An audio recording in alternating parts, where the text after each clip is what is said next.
Hello everyone, welcome to our channel, that is BMLS Academy. So today we are going to see what is nervous tissue. So let's get start. Introduction of nervous tissue. Nervous tissue is the most complex tissue in the human body. ये सबसे ज़्यादा complex tissue होता है हमारे human body में. It is the main tissue.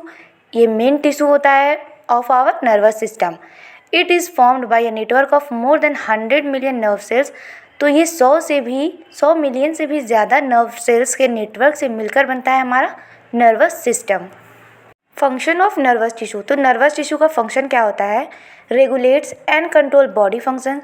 तो ये body functions को कंट्रोल करता है एंड मेंटेन करता है. Generate and transmit nerve impulse. तो जो नर्व इम्पल्स होते हैं उसको जनरेट करता है और ट्रांसमिट करता है from one nerve cells to another nerve cells. Support, insulates and protect impulse generating neurons. तो ये सपोर्ट करता है, इंसुलेट करता है और प्रोटेक्ट करता है किसको? जो न्यूरॉन्स होते हैं जो कि जनरेट करते हैं इम्पल्स को. So nervous tissue is subdivided into 2 cells. First one is nerve cells जिसको न्यूरॉन भी कहते हैं and second one is glial cells. First we will see what is nerve cells और न्यूरॉन. तो nerve cells और neuron क्या होता है?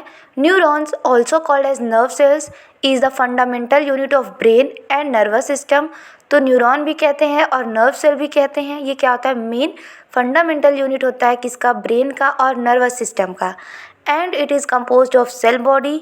किन किन चीज़ों से नर्व सेल्स बनता है? तो सेल बॉडी होता है, dendrites, axon and axon terminal. तो नर्व सेल में पाया जाता है सेल बॉडी. सेल बॉडी क्या होता है? It contains nucleus and other organelles. तो नर्व सेल में सेल बॉडी होता है जो क्या कंटेन करता है? इसमें न्यूक्लियस पाया जाता है और अदर सेल ऑर्गेनल्स पाए जाते हैं. उसके बाद न्यूरॉन का दूसरा पार्ट है dendrites. These are short branch like structure that receive messages from other neurons. तो ये क्या होता है? ब्रांच लाइक स्ट्रक्चर जो आप यहाँ पे देख रहे हैं उसको डेंड्राइट्स बोलते हैं, जो मैसेज रिसीव करता है दूसरे न्यूरॉन से. Axon, it is thin, long and cylindrical process carries electrical impulse. तो ये थिन होता है, लॉन्ग होता है और सिलेंड्रिकल शेप में होता है जो कि इलेक्ट्रिकल इम्पल्स को कैरी करता है, ट्रांसमिट करता है. उसके बाद आता है एक्सॉन टर्मिनल्स. ये भी नर्व सेल का पार्ट है, end of part of axon. तो एक्सॉन का एंड पार्ट को एक्सॉन टर्मिनल कहते हैं. ये ट्रांसमिट करता है signals to the other neurons. Other neurons तक ये सिग्नल ट्रांसमिट करता है. तो सेकेंड सब डिवीज़न है नर्वस टिश्यू का, glial cell. Introduction of glial cells. Glial cells also known as neuroglia. इसको न्यूरोग्लिया के नाम से भी जाना जाता है. And are non neuronal cells. इसमें न्यूरॉन नहीं पाए जाते हैं. They do not produce electrical impulse. तो इलेक्ट्रिकल इम्पल्स नहीं प्रोड्यूस करते हैं, ना ही जनरेट करते हैं. They maintain homeostasis. They provide support and protection of neuron.